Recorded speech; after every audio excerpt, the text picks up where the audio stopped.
ಚಿಂತಾಮಣಿ ಝಾನ್ಸಿ ರಾಣಿ ಲಕ್ಷ್ಮೀಬಾಯಿ ಕ್ರೀಡಾಂಗಣದಲ್ಲಿ ಶನಿವಾರ ನಡೆದ ಕಾರ್ಯಕ್ರಮ ಉದ್ಘಾಟಿಸಿ ತಾಲೂಕು ಪಂಚಾಯಿತಿ ಕಾರ್ಯನಿರ್ವಹಣಾಧಿಕಾರಿ ಆನಂದ್ ಮಾತನಾಡಿದರು. ಸರ್ಕಾರಿ ನೌಕರರು ತಮ್ಮ ಕರ್ತವ್ಯ ದೇವರ ಕೆಲಸದಂತೆ ಮಾಡಬೇಕು ಅಂತ ವಿಧಾನಸೌಧ ಮುಂದೆ ಅಳವಡಿಸಲಾಗಿದೆ. ಕಾಯಕವೇ ಕೈಲಾಸ ಎಂದು ಬಸವಣ್ಣನವರು ಹೇಳಿದ್ದಾರೆ.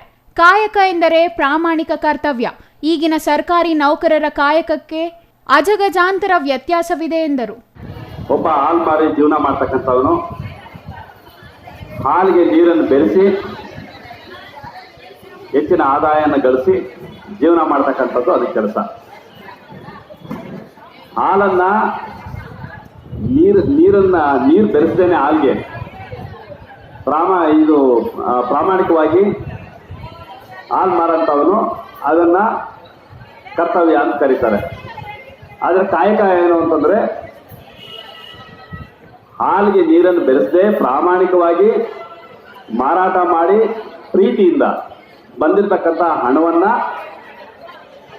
ದಾನ ಧರ್ಮ ಮಾಡೋದಾಗ್ಲಿ ದಾಸೋಹ ಮಾಡೋದಾಗ್ಲಿ ಮಾಡಿದಾಗ ಮಾತ್ರ ಅದಕ್ಕೆ ಅರ್ಥ ಬರುತ್ತೆ ಅನ್ನೋದು ಕಾಯಕ. ಇವು ನಾವು ಕಾಯಕವೇ ಕೈಲಾಸ ಅನ್ನೋದಕ್ಕೆ. ಕಾರ್ಯಕ್ರಮದಲ್ಲಿ ಭಾಗವಹಿಸಿದ್ದ ಎಲ್ಲ ಸರ್ಕಾರಿ ನೌಕರರು ಧ್ವಜಾರೋಹಣ ನೆರವೇರಿಸಿದರು. ಸರ್ಕಾರಿ ನೌಕರ ಸಂಘದ ಅಧ್ಯಕ್ಷ ಡಾಕ್ಟರ್ ಮುನಿರೆಡ್ಡಿ ಅವರನ್ನು ಶಾಲಾ ಶಿಕ್ಷಕರ ಸಂಘದ ನೌಕರರು ಸನ್ಮಾನಿಸಿದರು.